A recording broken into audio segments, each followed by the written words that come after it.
Vous connaissez la définition de l'agroécologie. Agir le moins possible, laisser faire au maximum la nature. D'accord, mais certaines espèces sont plus exigeantes que d'autres et la culture que l'on va vous présenter est certainement une plante idéale pour aborder l'agroécologie.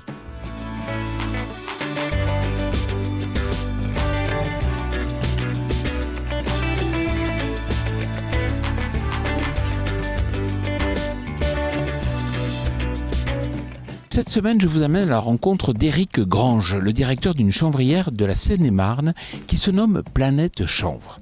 Éric, tout d'abord, quelques points clés sur la culture du chanvre. C'est une culture que l'on va semer au mois d'avril, mi-avril, et que l'on va récolter au mois de septembre. Et entre-temps, il n'y a aucune intervention sur la culture.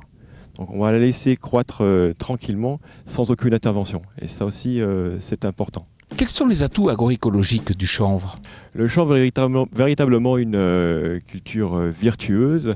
Tout d'abord parce que c'est une plante qui ne nécessite pas d'irrigation, comme on peut le voir par exemple sur le coton. D'autre part, c'est une plante qui ne va pas nécessiter de produits chimiques. Le chanvre est une plante à croissance très rapide.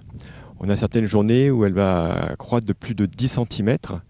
Et donc vous imaginez bien que toutes les mauvaises herbes qui peuvent être en compétition avec le chanvre ne vont pas survivre. Le chanvre va les étouffer. Donc pas besoin de traiter avec des herbicides. D'autre part, le chanvre ne connaît pas de ravageurs naturels dans nos régions, ni de maladies fongiques. Donc là encore, pas de traitement. De plus, cette espèce ameublit le sol. Le chanvre est une formidable tête de rotation.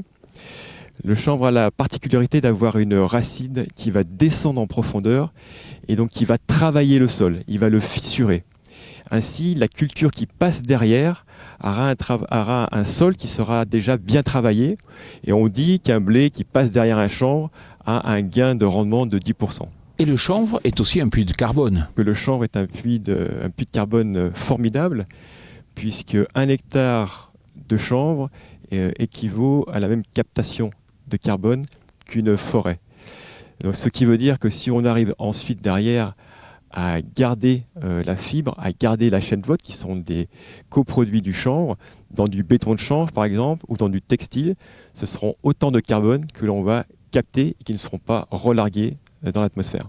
Merci Éric, et c'est l'occasion de rappeler qu'il y a de multiples débouchés pour cette espèce, avec notamment actuellement le début d'une expérimentation en France pour des applications en médecine humaine. Quant à moi, je vous retrouve la semaine prochaine sur TV Agri pour un nouveau regard porté sur l'agroécologie. Bonne semaine à tous.